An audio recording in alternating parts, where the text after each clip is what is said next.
Hello বন্ধুরা, চলো আজ দোকানের পথে। রাস্তা তো দেখছি একদম ফাঁকা। একটু এগিয়ে দেখছি একটা হেলিকপ্টার। তো হেলিকপ্টারটাকে সাইড দিয়ে এগিয়ে গেলাম।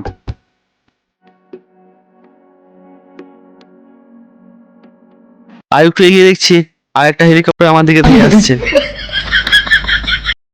বেশি না আমাকে চুপচাপ যা, না হলে তুলে নিয়ে উঠতে লাগবো। তাই আর বেশি না বকে চুপচাপ এগোতে লাগলাম।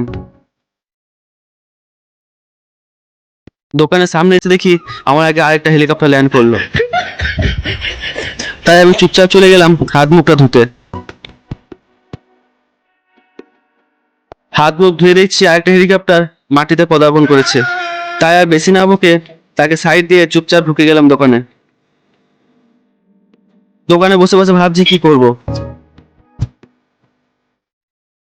এমন সময় এক টাকা এসে তার বাড়ির দলিল আমার হাতে ধরিয়ে দিল। তারপর পড়ে দেখলাম না, এটা একটা প্রেসক্রিপশন। তাই আমিও কাগজের খামবন্দি একটা শিশি ধরিয়ে দিলাম কাকার হাতে।